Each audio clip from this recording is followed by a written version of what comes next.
Meus amigos, o que foi, né, a reunião do pessoal da extrema esquerda com o relator da OEA? Eu assisti e trouxe esse resumo maravilhoso para vocês e eu já quero deixar bem claro que, na minha visão, é possível, né, e vocês vão ver que a esquerda deixou claro para o relator que existe o bloqueio da liberdade de expressão. Não tem mais liberdade de expressão no Brasil porque o governo não permite. Eu quero que vocês assistam isso comigo, mas antes, para você que não me conhece, eu sou a Viviane Andrade. Neste canal a gente fala sobre tudo, ou pelo menos quase tudo. Se o relator for realmente um cara íntegro, sincero, de tudo que ele ouviu durante tudo isso, ele vai entender claramente, com a luz do dia, num dia de sol ensolarado, sem nenhuma nuvem, de que eles confessaram que tem bloqueio da liberdade de expressão no Brasil, de que eles estão barrando pessoas de falarem o que pensam. Cara, inacreditável. Deixa eu mostrar pra vocês. E aí eu quero que vocês digam pra mim se eu estou louca ou não. Mas assim, esse pedaço que eu falei pra vocês vai estar mais pro final. Mas vamos ouvir então o que foi, né? Esse resumo aí da reunião deles. O relator vai falar e eu vou tentar traduzir aí pra vocês, pra quem não entende espanhol, o que foi que ele falou. Mas as falas são curtas. Agradecer, senadora, la oportunidad de estar acá con ustedes. Es una visita que tiene una escucha amplia. Ele falou que agradece a senadora por ele estar aqui, que esse é um momento de uma escuta todos ampla. Todos os atores da sociedade brasileira. Da sociedade brasileira. Então, estou muito de acordo com o formato que plantea, porque e ele está de acordo com a forma como eles, as regras que eles colocaram nessa reunião deles, né? E agora cá principalmente é escutar a todas as vozes da sociedade e da forte institucionalidade democrática. E a forma como eles separaram para que ele escutasse todas as partes nessa situação. E ele falou da forte democracia, né, da sociedade democrática do Brasil. Hoje não existe mais. Não sei se você não percebeu ainda, né? Mas tudo bem, seguimos. No Brasil.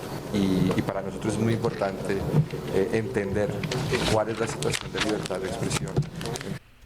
E ele falou que para eles é muito importante entender qual é a situação da liberdade de expressão no Brasil. Entender os desacordos desta sociedade e aportar desde o sistema interamericano os estándares interamericanos para fortalecer a institucionalidade e a democracia no Brasil. Eu simplesmente... E aí ele falou, né, a importância dessa união da democracia brasileira junto com a OEA para tentar entender quais são esses problemas que estão acontecendo no Brasil, né? Resumindo de uma forma mais simples. Por aportar isso neste minuto, senadora, creio que meu equipo de trabalho estará muito agradecido com toda a informação que vocês...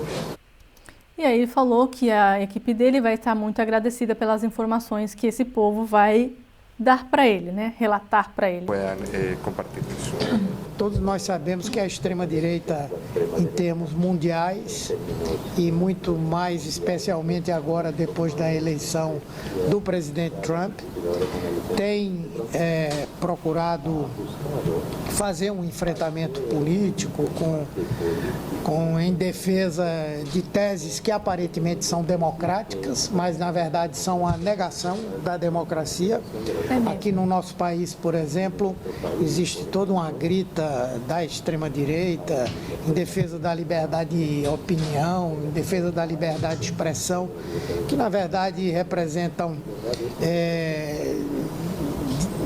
vamos dizer assim, verdadeiras farsas, porque na verdade o que eles chamam de liberdade de opinião, liberdade de expressão, na nossa legislação, na nossa Constituição, compõe um conjunto de crimes que são praticados diuturnamente pelas redes sociais, por meio da imprensa, pelos discursos no parlamento, e que são o que mundialmente se configurou como fake news, desinformação, enfim, não é? Desde a tentativa de colocar um ponto de interrogação e um ponto final num princípio basilar da nossa Constituição, que é a autonomia, a independência dos poderes. Nós temos hoje independência dos poderes? Temos? Tem certeza disso? Pois é, aí entra o meu questionamento. Se esse cara, né, o Vaca, Pedro Vaca, ele não tem noção de como funciona a política brasileira, ele não está por dentro dos acontecimentos do Brasil, a falácia desse povo vai fazer sentido. Porque quando você escuta esse povo falando que a direita é a favor disso, daquilo, vocês vão ouvir umas coisas absurdas, que é contra o negro, contra... Absurdo, tá? Se ele não sabe, como que vai ser? Precisa de uma análise muito profunda. Gente, eles vão entregar mais de 1000 páginas de um relatório que eles fizeram para esse cara. Como que ele vai analisar tudo isso? Lógico que ele vai ter uma equipe, mas assim, precisa-se de muito tempo para analisar todas as partes. Mas o que nós estamos falando aqui é liberdade de expressão. Eles vão misturar liberdade de expressão com golpe, e aí o cara tem que saber separar. Aqui vocês estão falando da política interna do Brasil, que eu não tenho nada a ver com isso, eu não tenho como saber se foi golpe, se não é golpe, e o que ele tem que focar é na liberdade de expressão. Foi proibido que pessoas falassem, dessem a sua opinião, ou sofressem injustiça em relação a isso? É isso que eles têm que separar, porque aqui eles estão fazendo uma mistureba que... A extrema-direita transformou o poder judiciário no Brasil, particularmente o Supremo Tribunal Federal e particularmente alguns integrantes do Supremo Tribunal Federal, como inimigos, adversários, dentro de uma estratégia que é manter esse processo permanente de polarização e, em verdade, as investigações de todos os órgãos independentes, particularmente da Polícia Federal, têm mostrado que essa extrema-direita planejava um golpe de Estado. E aí? Aí a pessoa tem que saber que tem parte da Polícia Federal que está junto com o governo de forma corrupta, que foi corrompido. Ele sabe disso? Como é que vai ser? Como é que vai ser essa análise? Me preocupa. Violento, inclusive, com a previsão do assassinato do presidente eleito à época, o presidente Lula, do vice-presidente da República e de um integrante da Suprema Corte brasileira. Vai saber que isso é narrativa? Que isso foi criado por eles? Ele vai analisar isso? Isso vai ser colocado em xeque para analisar a liberdade de expressão? Ou ele simplesmente vai tirar essa parte e falar, eu não sei disso, não sei se foi golpe, não sei se plantaram um sistema para matar o fulano, o ciclano, o beltrano. Ele vai fazer essa separação? Tem que saber, tem que estar por dentro da política brasileira para saber que isso foi uma narrativa. Não é?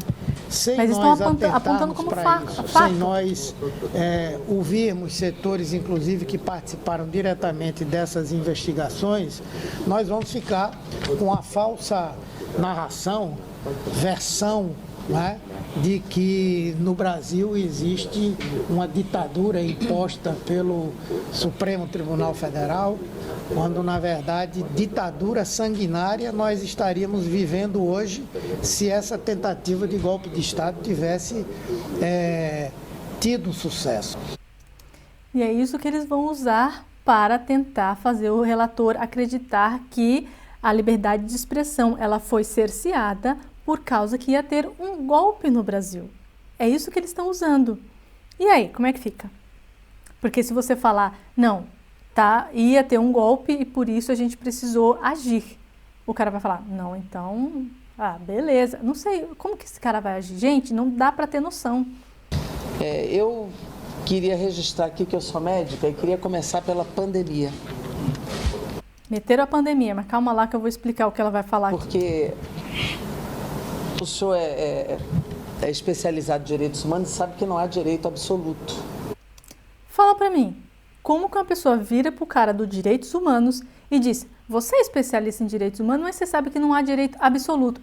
Direitos humanos é isso, é direito absoluto. As pessoas têm direito de se expressar, de falar o que ela quiser. Agora, se a fala dela for crime, ela vai ser punida em relação a isso. O que ela vai falar aqui, mas eles vão falar não sei o que lá de racismo, não sei o que lá, ok? Então, ela vai ser punida pela fala dela. Se foi crime o que ela falou, ela vai ser punida, mas ela tem o direito de falar. E ela vira e fala isso para o cara dos direitos humanos. Para nada, tudo tem regra. Não há direito absoluto, né? Tudo tem regra. Regra para o trânsito, regra para as relações pessoais, regra para o casamento, regra para tudo. Tudo tem regra. Regra não é liberdade de expressão. Regra é algo que você tem que seguir, é lei. mas nós estamos falando de liberdade de expressão, de você falar o que você quiser, você colocar as suas ideias para que seja debatida, e se você falou alguma besteira, você vai ser preso, você tem que ser punido pelas consequências dos seus atos. Ela falou de regras, não é? De trânsito. Tem gente que fura o sinal vermelho, e aí? É direito dela furar o sinal vermelho, se ela quiser. Só que ela vai ser punida porque isso tem uma regra, mas ela é livre para fazer o que ela quiser. Tem gente que mata as pessoas. E aí está na Constituição que isso é crime, então ela vai pagar pelo crime. E a liberdade de expressão também não é um direito absoluto. Não. Eu não posso usar a tribuna da Câmara, por exemplo, para fazer uma fala racista. Fala para mim se ela não deixou claro que houve cerceamento da liberdade de expressão falando isso. Porque isso no Brasil é crime. Eu não posso fazer uma fala misógina ou LGBTfóbica, porque isso é crime no Brasil. Tudo bem. Eu não posso erguer a bandeira do nazismo, isso é crime no Brasil. Mas pode do Hamas, não é, querida? Então, eu não posso violar a Constituição brasileira, principalmente para cometer crimes. Que é exatamente o que o STF está fazendo. Então, se ele for analisar os golpes que estão sendo acometidos aqui no Brasil por causa do Alexandre de Moraes, por causa da Suprema Corte, então fugiu da liberdade de expressão e foi para outro nível, porque o Alexandre de Moraes não está seguindo a Constituição. Esse direito não é liberdade de expressão. E na pandemia, por isso eu comecei por ela, nós perdemos aqui 700 mil brasileiros. E todos os especialistas, todos os cientistas, todos que lidam com o direito sanitário e com a vida sanitária brasileira sabem que nós poderíamos ter evitado 500 mil mortes. E por que isso aconteceu? Porque a extrema-direita no governo brasileiro negou a ciência e divulgou falsas informações sobre como enfrentar a pandemia. Não uso de máscara, não isolamento social, falou contra a vacina. Então, né, é porque estávamos certos, veja, a atualização da OMS acaba admitindo a ineficácia das máscaras durante a pandemia. Agora eu te pergunto, esse cara vai fugir das informações sobre a liberdade de expressão e vai entrar nesse consenso. Olha, nós bloqueamos as pessoas de falarem o que elas queriam porque elas estavam falando coisa errada sobre a vacina, né? Então ele tem que se atualizar sobre as novas informações que foram colocadas sobre a vacina, que está falando que sim, a máscara não tinha eficácia durante a pandemia. Não somente isso, como também está aqui um relatório sobre as medidas que foram colocadas na pandemia, comprovou que não tinha eficácia, não só na vacina, como no distanciamento. E aí eu vou ler aqui para vocês. A comissão formada por membros de ambos os partidos dos Estados Unidos, tá bom? Realizou uma análise exaustiva ao longo de 3 anos. Foram ouvidos 30 especialistas, realizadas 25 audiências e analisadas mais de 1 milhão de páginas de documentos. Além disso, aponta o distanciamento social ou o uso de máscara careciam de uma base científica. E aqui embaixo, durante os interrogatórios, Fauci admitiu que muitas decisões foram tomadas de forma improvisada. Por exemplo, a recomendação de manter um distanciamento de cerca de 2 metros entre as pessoas não foi baseado em estudos científicos rigorosos. Ela se atualizou disso? Não, né? Será que ele se atualizou disso? Será que ele sabe que isso é uma falácia? Ele vai ser culpado porque ele estava falando uma coisa que realmente foi comprovado hoje que era verdade? E aí, como é que fica? Tem que ver como é que esse cara vai reagir sobre isso. Mas é só importante dizer, e eu quero finalizar com esse registro, que o 8 de janeiro não foi o 8 de janeiro puramente, foi um processo de construção planejado, construído desde setembro de 2021.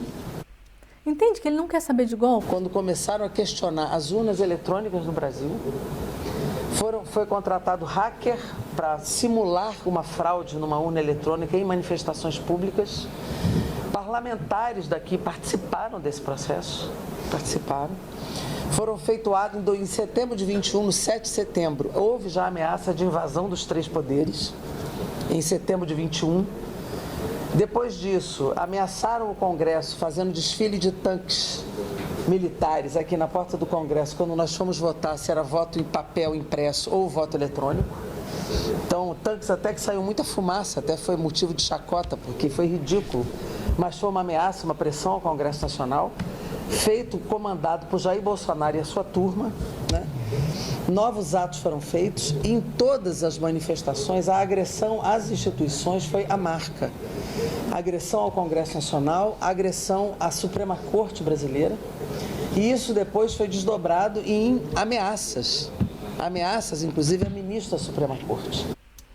Ou seja, ela está falando tudo isso para dizer para o relator, veja, relator, por causa de tudo isso que eu estou te falando, do golpe, que foi feito isso e aquilo, nós resolvemos acabar com a liberdade de expressão e bloquear com que essas pessoas falassem na internet. Não que elas fossem julgadas e punidas, não, isso não. E também seriam de forma injusta, né? Mas a gente bloqueou. Veja o que ela vai falar também. A Suprema Corte Brasileira é o chamado vigilante da Constituição. Deveria então, ser, pode, né? Ninguém ir para uma tribuna ou para a rede social, chamar o ministro da Suprema Corte de canalha, de bandido, de ditador, de retirada da liberdade de expressão, porque, na verdade, a Suprema Corte está cumprindo a sua função. Não interessa. A gente pode falar se ela está fazendo alguma coisa errada. Pode-se falar. Então ela está deixando claro, ela acabou de falar que não pode, que essas pessoas foram falar que eles estavam acabando com a Constituição, que eles são canalhas, que eles são isso, são aquilo, e que elas não poderiam falar isso. Tá nitidamente claro. Cara, não é possível que esse cara vai sair dessa reunião e falar assim, não, beleza, precisamos investigar um pouquinho mais. Puta merda. De salvaguardar a Constituição. Teve um deputado aqui, chamado Daniel Silveira, não sei se vocês acompanharam, que foi para a tribuna defender o ato institucional número 5 da ditadura. Isto no Brasil é crime. Ato institucional número 5 e tantos absurdos que nós vimos aqui, né? E nós conseguimos evitar um golpe de Estado no Brasil, que obviamente seria parecido ou pior com o que o Trump está fazendo hoje nos Estados Unidos, que são medidas de exceção que estão sendo constituídas lá e que são referência para essa turma daqui, né? Até hoje nós temos grandes embates no plenário da Câmara por falsas informações dadas na instituição, na institucionalidade, né? Que são informações dadas da tribuna, e ontem mesmo eu ouvi um parlamentar dizer, nós paramos o Lula, parar o presidente da República agora é o quê? É golpe ou é assassinato? Ou ele vai parar o Brasil? Quer dizer, num discurso político se expressa um desejo, uma vontade de retirar, em pleno curso de um mandato eleito, um presidente da República. Eu tenho que bater palmas para a Jandira. Muito bom! Esse discurso foi ótimo, porque ela tirou do contexto que foi usado a palavra ou a gente para o Lula, ele para o Brasil, em relação à situação econômica do país, para dizer que a fala foi dita para que o golpe fosse feito. Maravilha! Isso foi aqui sensacional. Tem que bater palma, viu? Por isso que eu estou falando. Precisa entender da política brasileira. Tem que estar por dentro. Mas não acho que esse cara vai estar, então... Que imagina que não houvesse nenhuma investigação sobre a tentativa de golpe. O próprio discurso deliberado, intencional e público desse grupo político é, por exemplo, de defesa da ditadura militar que aconteceu aqui de 1964 a 1985. Ou seja, é um grupo político que abertamente diz que este regime, em que há um consenso de que foi arbitrário, ilegal, torturou, matou, desapareceu com pessoas, censurou. Esse regime, imagina que não houvesse investigação nenhuma. Este grupo político exalta este regime. É igual o seu grupo político que defende o Hamas, que fez a mesma coisa da qual você está se referindo.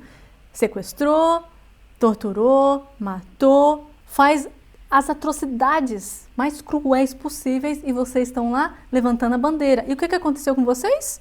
Vocês estão falando Hamas, Hamas. O que aconteceu com vocês? Nada, porque vocês têm o direito de falar que vocês são a favor do Hamas. Então pronto. Diz que este é um modelo democrático que aconteceu no Brasil de 64 a 85. O maior líder... Vocês falam que também o Hamas é democrático, que porque o Hamas está lá sofrendo. Da extrema-direita no Brasil, abre aspas para ele. Disse publicamente: o erro da ditadura foi ter torturado e não matado.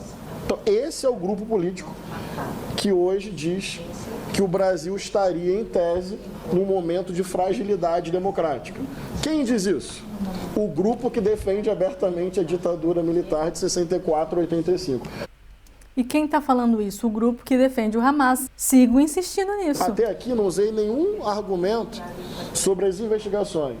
Esse é o grupo político que abertamente despreza e diminui a luta de negros, mulheres, indígenas, quilombolas, LGBTs, camponeses, religiosos de matriz africana, despreza lutas destes grupos e agora indo ao ponto. Sempre desprezaram abertamente os direitos humanos. Aí ele fez assim, ó, pontuou. Não, ele despreza os direitos humanos. Você está entendendo, relator? Eles desprezam. Recentemente, nós tivemos aqui no Brasil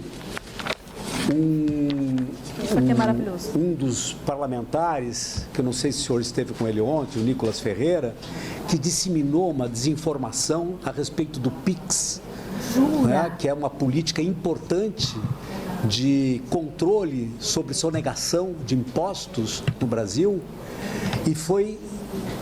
e com todo o apoio dos algoritmos, ele atingiu marcas históricas, provocando uma grande desinformação na sociedade brasileira, o que foi necessário um recuo do governo sobre a política anunciada. Ou seja, acabaram de falar para o relator da OEA que eles tiveram que bloquear a voz de alguém porque esse alguém viralizou na internet com uma desinformação, segundo eles. Desinformação, será? Olha só o que surgiu para mim ontem, inclusive. Enquanto a mídia se distorcia para dizer que tudo era fake news, a verdade só se confirma. A Josiane, ela é especialista em economia, tá? Eu sigo ela para saber dos números reais que estão acontecendo no Brasil, porque a desinformação dos sites, né, e da mídia tradicional é terrível. E ela é especialista. E aqui ela afirma que a portaria do PIX é exposta e mostra que foi feito para arrecadar, além de não citar crime ou lavagem de dinheiro como motivo. O único motivo que aparece é o pente fino da Receita. E aqui ela traz exatamente o documento do PIX. E no documento do PIX diz assim, vou até aqui encostar um pouquinho que a letra está bem pequena. Esses dados são fundamentais para seu cotejamento com a renda das pessoas físicas declarada na Declaração de Ajuste Anual DDA e com a receita bruta das pessoas jurídicas declaradas na Escrituração Contábil Fiscal ECF. E aí embaixo diz, possibilitando o mapeamento de possíveis omissões de valores informados à administração tributária. Pronto. E aí? Eles vão trazer esse documento para o cara para ele entender que realmente o Nicolas estava certo? Não vai, mas é aí que tá. Isso aqui não vem ao caso. Isso não vem ao caso de que uma pessoa viralizou com o negócio do Pix. Até o Pix entrou nessa história toda. Cara, eles vão trazer o que for possível para tentar fazer com que o relator entenda. E eu gostaria realmente que ele fosse sincero com tudo isso que ele está fazendo, mas eu não sei. Tanta mentira sendo jogada que, cara, para tirar as mentiras... Em função de todos esses ataques que nós, na verdade, vivenciamos, houve um aprimoramento da legislação brasileira. Veja como Elisiane Gama diz. Houve, por causa de todos esses ataques à extrema esquerda, houve um aprimoramento da lei. E eu não sei de que ela está falando, veja. São a fake news. Vou até voltar um pouquinho para vocês verem. Em função de todos esses ataques que nós, na verdade, vivenciamos, houve um aprimoramento da legislação brasileira em relação a fake news. E aí nós tivemos, e a Jandira Fegali lembrou muito bem, não é? Eu diria, uma substituição da Lei de Segurança Militar, que é uma lei que data do período da ditadura militar no Brasil, para que nós pudéssemos brecar o avanço de fake news no Brasil. Inclusive hoje, a inelegibilidade do ex-presidente Bolsonaro se dá por conta disso, né? De uma apresentação, de uma instabilidade, sem apresentar para isso nenhuma prova do processo de segurança eleitoral no Brasil. Brasil, né, do voto eletrônico. Então, esse aprimoramento da fake news, da lei da fake news, ela se deu para brecar esse avanço. Qual lei da fake news ela está falando? A lei da fake news que eles querem aprovar? É isso que ela está falando? Ou seja, pelo que eu entendi, tá, gente? Às vezes eu tô, assim, fora da caixa, eles aprovaram alguma coisa que eu não tô sabendo. Mas o que dá a entender é que ela disse para o relator que foi aprovada uma lei e é por isso que essa lei está barrando com que essas pessoas se expressem. Mas isso não é verdade. A lei não foi aprovada. Mas ela afirmou que sim. É isso? Ou eu tô ficando louca? Tem alguma lei? Lei da fake news? Não tem. A única coisa que a gente tem é o Marco Civil da Internet, que já pune as pessoas que fazem crime na internet. Da fake news, porque a mentira, ela evidencia o que nós acompanhamos aqui no 8 de janeiro. Ou seja, hoje nós estamos vivendo isso mais uma vez, mas não mais, é um fato estimulado. Acabou de falar, nós vivemos, mas não mais. Ou seja, a gente já proibiu essas pessoas de falarem. Não é? Pela autoridade máxima do Brasil, que é o presidente da República, o presidente Lula atual, ele combate, na verdade, a fake news no Brasil. Então é esse o cenário que nós estamos hoje vivenciando. Só lembrar que o ex-presidente da República está inelegível por uso abusivo das estruturas de Estado e da comunicação oficial do governo contra as eleições. E houve, no período do governo Bolsonaro, uma mudança da legislação para a distribuição e facilitação da compra de armas no Brasil. Isso explica parte desse aumento do crime, inclusive contra as mulheres e contra ativistas e contra populações mais vulneráveis no Brasil. Tá vendo como precisa saber sobre o Brasil? Ela acabou de falar que o aumento da criminalidade está acontecendo porque o Bolsonaro facilitou o uso de arma por algumas pessoas. Cara, sério, separar o joio do trigo vai ser complicado, porque é uma misturada, umas falas, eles estão gravando tudo. Gente, enfim, o que vocês acham que vai acontecer? Porque todas essas mentiras que foram colocadas, que não tem nada a ver, ou que eles tentaram ligar, né, para que a liberdade de expressão fosse cerceada no Brasil, eu não sei como é que esse cara vai interpretar tudo isso, mas que tá difícil o negócio, para quem não entende do que está acontecendo no Brasil, tá. O que vocês acham? Deixa aqui nos comentários, por enquanto é isso, espero ter informado vocês um pouco mais. Um beijo, até a próxima e tchau!